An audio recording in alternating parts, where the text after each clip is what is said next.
Welcome to Leading Beyond Limits, the podcast where we explore the extraordinary journeys and insights of remarkable leaders who have pushed the boundaries of what's possible. Your host, Angel Radcliffe, who is a digital transformation leader, author, speaker, and financial educator, will lead each episode and dive deep into the stories, strategies, and philosophies that have empowered these exceptional individuals to lead, inspire, and achieve beyond the ordinary. We're about to embark on a journey of discovery and inspiration, and together, we'll learn what it takes to lead beyond limits. So grab your cape, or at least your favorite coffee mug, because we're about to unravel the extraordinary tales of trailblazers who've turned impossible into I'm possible.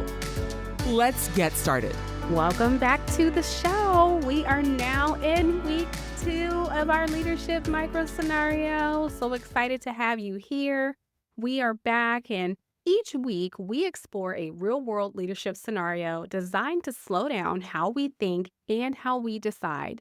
This week's scenario is one that many leaders should recognize immediately. You see the flaw, but it's not your lane. Let's step into the content, and I'd like to welcome back Avery and Jordan, who will narrate this session. Let's get into this deep dive. We are stepping into a scenario that I think every single high-stakes professional has faced at some point. It doesn't matter if you're in finance, engineering, or organizational design. So imagine this. You're the IT lead. You're sitting in a huge architectural review for a new headquarters building. Okay. And you see it. There's a crucial vulnerability in the HVAC system specs.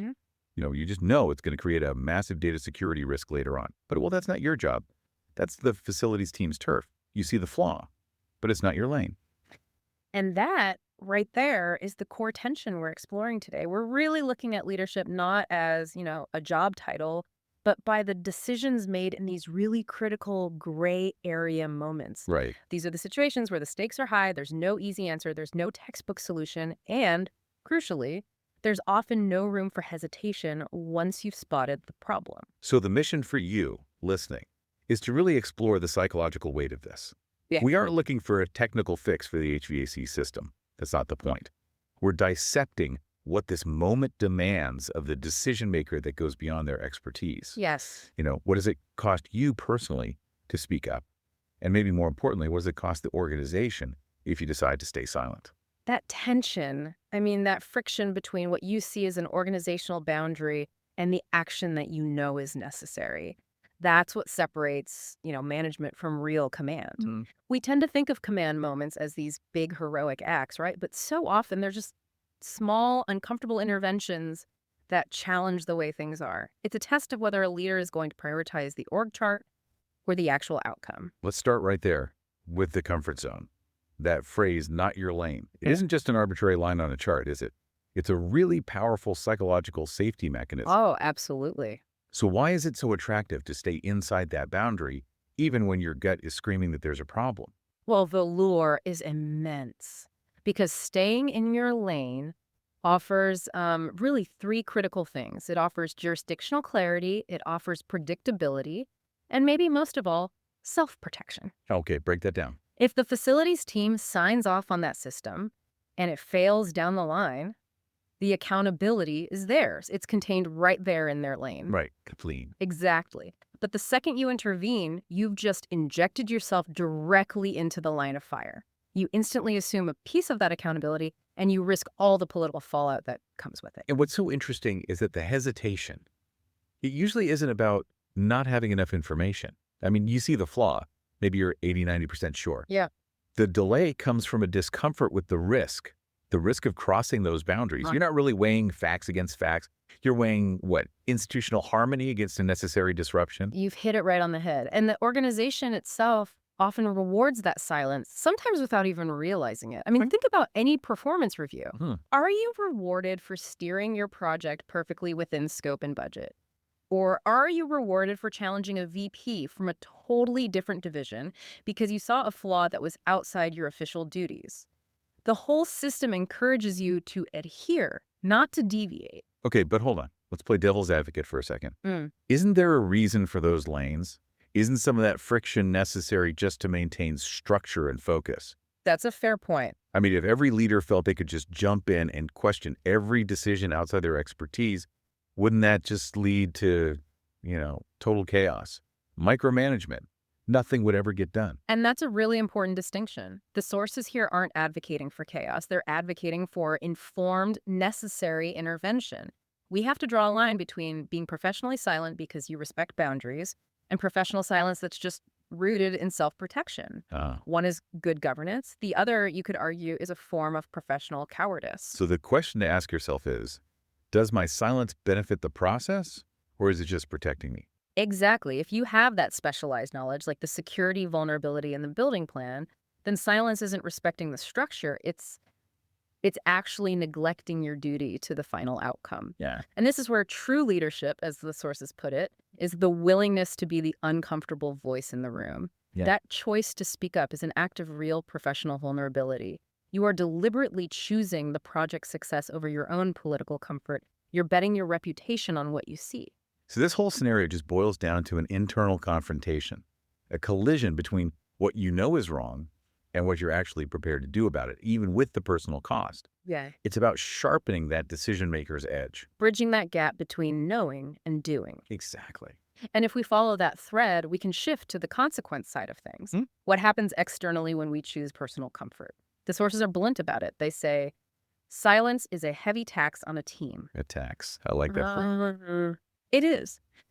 When a leader sticks to those strict boundary lines just for the sake of it, they're basically shifting the cost, financial, structural, you name it, onto the final project. Let's make that real. In our scenario, if the IT lead stays quiet about the HVAC flaw, what happens? Well, the project moves forward. The concrete gets poured, the architecture is locked in, and then months later, when that security gap is finally discovered, fixing it means demolition, redesign, huge budget overruns. And that's the interest payment on the silent loan that was taken out months earlier in that meeting. Right. And this is where the ambiguity becomes so important, isn't it? In these gray areas, you almost never have complete certainty.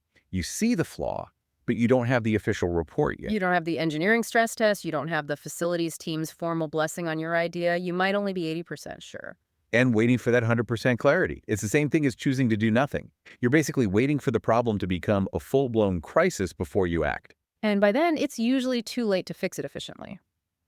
The leader is being tested on their ability to operate with partial clarity. If an organization hired you to lead, it's because they trust your judgment to synthesize incomplete information and to do it quickly. So the decision isn't just, does the flaw exist? It's, is my conviction about this flaw strong enough to warrant causing this disruption and taking on this risk? That's the question. But that accountability pressure is just immense. Yeah. I mean, stepping outside your lane means you are instantly taking ownership of a problem that wasn't yours a second ago. Yes. So why does that cause so much hesitation? I think it's because if you step in and you are wrong, you haven't just made a simple mistake. You've caused delays, you've undermined another team, and you've failed very, very publicly. The risk of being wrong is absolutely real, but the sources force us to consider that the cost of inaction when your assessment was actually correct is almost always exponentially higher.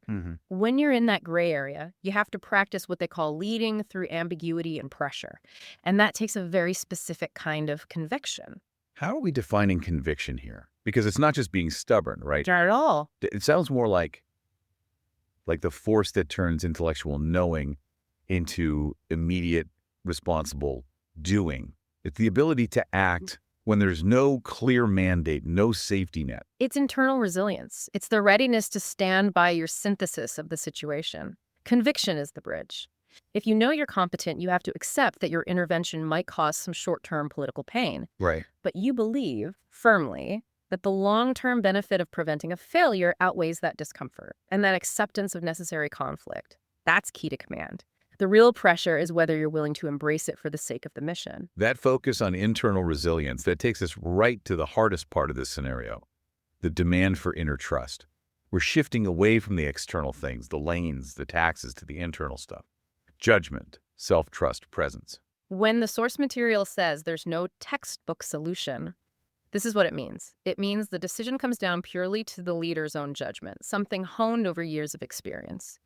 This scenario demands that you trust your gut assessment of the flaw, even without having the formal authority or, exhaustive data to back it up perfectly. And that is a huge psychological leap. It's easy to say, trust your gut, but when you're talking about a multi-million-dollar project, that gut feeling has to be rooted in something real. It is. It's rooted in competence and past performance.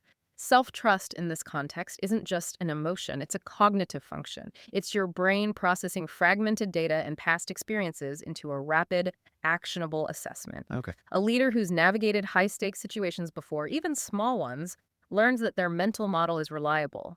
The risk is that if you don't trust your own synthesis, your default setting will be the organizational comfort zone, and that demands silence. I think we need to talk about presence here. This scenario requires an immediate, almost authoritative self-presence. Yeah. This isn't a moment where you can delegate or, build a careful consensus over a few weeks. If you see the flaw, you have to inject yourself into that moment of tension. You have to do it quickly and clearly. What does that presence even look like? Presence, I think, manifests as clarity under fire. It means being able to articulate the flaw and the risk without any blame, without panic, and without apology. The leader who is truly present can say, look, I understand this is facilities domain, but based on my knowledge of our security protocols, this design poses an unacceptable risk. We need to pause and review. That kind of statement demands attention because it comes from a place of deep professional conviction. It's the ability to hold that pause, that reflective moment before you act, and understand that the cost of your silence is just. Yeah. It's greater than the risk of getting involved. It's an authoritative move because you're putting your reputation on the line. You have to be present to lead through that initial chaos. And that acceptance is everything. You have to believe in your own synthesis enough to challenge the status quo, knowing full well that these decisions are almost always made under stress and with imperfect information. The demand for inner trust is really a demand for a leader to be fully present and accountable for their competence, no matter where the boundary lines are drawn. So to summarize this deep dive, we've really explored that critical high-stakes tension. Seeing a flaw while feeling constrained by professional limits. We look at why choosing that immediate, uncomfortable action over organizational comfort is what really defines command. And how that decision is never just about the technical problem, is it? It's about the leader's willingness to carry the psychological weight of that conflict and be accountable for their judgment. It really is a powerful test of internal fortitude. It asks you to reflect on where your own boundaries truly lie and whether the system structure is actually serving the organization or if it's just serving your own desire for comfort. And as you move forward from this, we want to leave you with that same reflective pause from the source material. In your own quiet moments, think about your own experiences. Have you ever regretted staying quiet in a meeting? Looking back, what was the true cost of that silence? Not the cost to you, but to the team, to the project, or to the final outcome. That realization, the realization that the cost is almost always paid by the mission, not by the comfortable individual, that's the essential step toward refining your own decision-maker's edge. It's about practicing the conviction you need to choose action over the lure of the lane. Thank you for tuning into another inspiring episode of Leading Beyond Limits. If you enjoyed today's conversation and want to hear more from our incredible guests, don't forget to subscribe, rate, and review us on your favorite podcast platform. Your feedback means the world to us. And if you have a remarkable leader in mind who you'd like to hear on our show or any questions and comments, feel free to reach out to us. You can find our contact information in the show notes. Remember, leadership knows no bounds, and with the right insights and determination, you too can lead beyond limits. Until next time, keep reaching for the stars and leading with purpose.